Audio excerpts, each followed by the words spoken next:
আমরা যেটা জানি সেটা হচ্ছে হুগলির গর্ব, খানাকুলে তো বটেই, একটা ডিএসপি র্যাঙ্কে 17 নম্বর র্যাঙ্কিং করে হুগলির একটা গর্বের জায়গায় পৌঁছেছেন। কি বলবেন, সেখানে বিভিন্ন মানুষ আসছেন, সংবর্ধনা দিচ্ছেন, কেমন লাগছে? ভালো লাগছে। আরও ভালো লাগবে যদি আমার এলাকার আরও ছাত্রছাত্রী তারা বড় স্বপ্ন দেখে এবং রাজ্যের তথা দেশের বড় পদে যদি তারা আসীন হতে পারে, তাহলে আমার আরও ভালো লাগবে। এখন তো ভালো লাগছে অবশ্যই, কিন্তু আমার দেখাদেখি যদি আরও অনেক ছাত্রছাত্রী এগিয়ে আসে, আমার তাতে সবচেয়ে বেশি ভালো লাগবে। বাহ! কত প্রচেষ্টা করে এই জায়গায় পৌঁছেছেন? চেষ্টা আমি করছি 2020 সাল থেকে। অনেক বাধা বিপত্তি ছিল, যেহেতু আমাদের একটা বন্যাপ্রবণ এলাকা।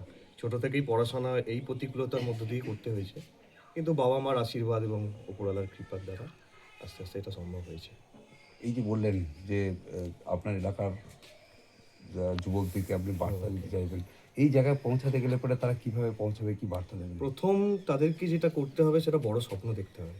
হীনমন্যতায় ভুগলে হবে না যে আমি একটা গরিব পরিবার বা আমি এইরকম স্কুলে পড়ি, ছোট স্কুলে পড়ি, আমার প্রতিবেশী পাড়া প্রতিবেশী খুব বড় জায়গায় নেই, আমাকে গাইড করার মতো কেউ নেই।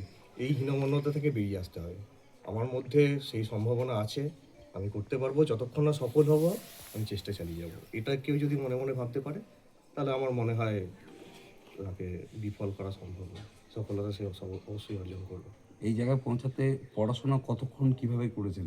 পড়াশোনা আমি লক্ষ্য করতাম, মানে লক্ষ্যটা নির্দিষ্ট করতাম যে এই টপিক আমাকে পড়তে হবে।